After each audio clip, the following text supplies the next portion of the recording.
તો guys mummy કે કાળી વગર તમારે ફાવતું હતું. તો ગાઈસ તમે શકલ જોઈને કહી શકો અમારા અલ્પેશને બહુ થાક લાગ્યો છે, પણ આ કિરણને જોવો ખાલી.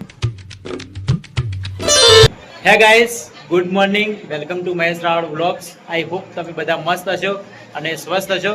તો ગાઈસ આજે આપણે વ્લોગની શરૂઆત રાતે 9 વાગે કરી છે, કારણ કે બે ભાઈઓ રાતે 9 વાગે અંબાજીથી ઘરે આવી ગયા છે અને આવતે પહેલ તો ડાયરેક્ટ ખાટલામાં અને જમવા બેસી ગયા, કારણ કે જમતા હતા મમ્મી બે જણા જમતા હતા અને ભાઈની આવી ગયા એટલે ભાઈ ડાયરેક્ટ કિરણ તો જમવા જ બેસી ગયો હોય. અને અમારા કિરણને તમે જોશો ને તો કોઈ નહીં કહે કે ભાઈ હેડ તો અંબાજી ગયો હશે, કારણ કે અંદર થાક બી નહીં લાગ્યો.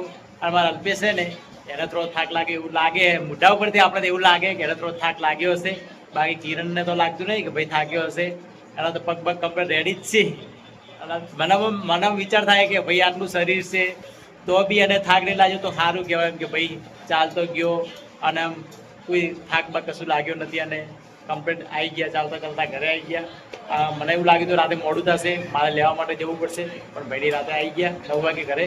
તો ભાઈને પૂછીએ કેવો રહ્યો અને અંબાજી જવાનો સફર. તો ગાઈસ તમે જોઈ શકો અમારા કિરણ તો અંબાજીથી આવીને આ સીધો જમવા બેસી ગયો. કિરણને પૂછીએ કે એને અંબાજીથી આવવાનો કેવો અનુભવ રહ્યો. કિરણ, શું થયું? ગાઈસ કિરણ એમ કે તીસોડીઓ કાઢ છે ને એ ખાલી ચડતે એને થોડું કાઠું પડ્યું હતું, બાકી તો આમ રમતે રમતે અંબાજી જતો રહ્યો હતો. પણ આ સાઈડ મમ્મી પણ જમે રહીએ, પગમાં એને તકલીફ નહીં પડી, બાકી અલ્પેશને થોડી ઘણી તકલીફ પડી છે. તો ગાઈસ અમારા અલ્પેશને જુઓ ખાલી આવતે પહેલાં તો ડાયરેક્ટ થેલી જ ફેંચવાની. એ અંબાજીથી આપણા માટે કોઈક લઈને આવ્યો છે. શું લાવ્યો છે? પ્રસાદ. ગાઈસ પ્રસાદ લાવી છે માતાજીની. આ માતાજીની પ્રસાદ અંબાજીમાં મળે, હરિપ્રસાદ મોહનથાળ. અને આ ભાઈ લઈને આવ્યો છે અંબાજીથી. અને આ આમાં લાવ્યું છે સાકરિયાથી. અને ગાઈસ આ તમે જોઈ છે આ રક્ષા પુટલી કહેવાય, જે અંબાજી માતાજીના મંદિરથી ભાઈ દર વર્ષ અલ્પેશ અમારે જાય ને તો આ રક્ષા પુટલી લઈને જ આવે, બધા માટે લાવે, આખી ફેમિલી માટે રક્ષા પુટલી લઈને આવે ભાઈ. તો આપણે પસંદ આવ્યું. તો ગાઈસ આપણે અલ્પેશને પૂછી લઈએ કે અંબાજી જવાનો સફર કેવો રહ્યો તમારે?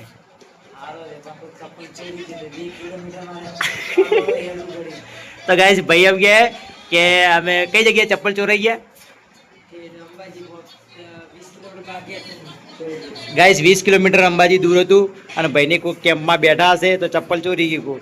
આ તો ભાઈ 20 કિલોમીટર હેડતો ગયો અંબાજી. તો આમ થાક બીજો લાગ્યો કે નહીં લાગ્યો? ભાઈને પગમાં જરાળા ભરણાય જુઓ ખાલી. તો ગાઈસ કેવા જરાળા ભરણાય પગની અંદર, આ જુઓ ખાલી આવા જરાળા ભરણા, કારણ કે ચપ્પલ નતા ને 20 કિલોમીટર ભાઈ હેડતો એટલે પગમાં જરાળા ભરણા હે. અને બીજું બી બેગમાં શું લાવ્યું ચેક કરી લઈએ, બેગમાં શું શું લઈ ગયા તાર્યા?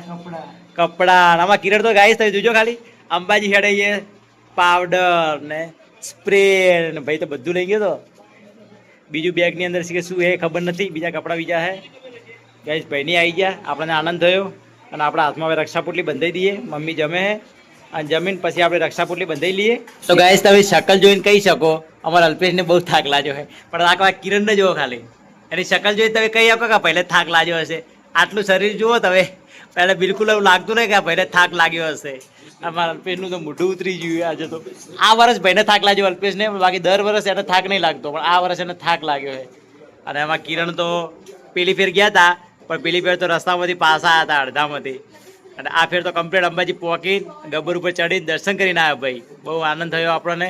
2 દિવસથી હું અને મમ્મી ઘરે એકલા જ હતા અને બે ભાઈ તો આજે આવી ગયા એટલે આપણે બહુ આનંદ થયો. અને મમ્મીને પૂછીએ ચલો કેટલો આનંદ થયો અલ્પેશ ને કિરણ ઘરે આવી ગયા. આ અલ્પેશ ને કિરણ ને ઘેર આવી ગયા, કેટલો આનંદ થયો? તો ગાઈસ મમ્મી કે કાળી વગર તમારે ફાવતું નતું. તો ગાઈસ મમ્મી કે કાળી વગર નહીં ફાવતું બિલકુલ. અમારા કાળી હે નારી કાળી, એનો ઘર આખું હુનું લાગે અમારા કાળી વગર. અને મમ્મી કે અમારા હોના વગર 9 વાગે ઉઠે, સવારમાં વહેલા 9 વાગે ઉઠવાનો ટાઈમ છે એનો, એટલે કે મમ્મી કૂકવા પાડે કેમ ઉઠતો નહીં. અને આમાં જો કિરણ તો ખાઈ લીધું. તો ગાઈસ આ તો આપણો નાનકડો બ્લોગ પસંદ આવે તો લાઈક કરજો, ચેનલ પર ના આવે તો સબસ્ક્રાઈબ કરી દેજો. મળીશું નેક્સ્ટ બ્લોગમાં. Thank you for watching.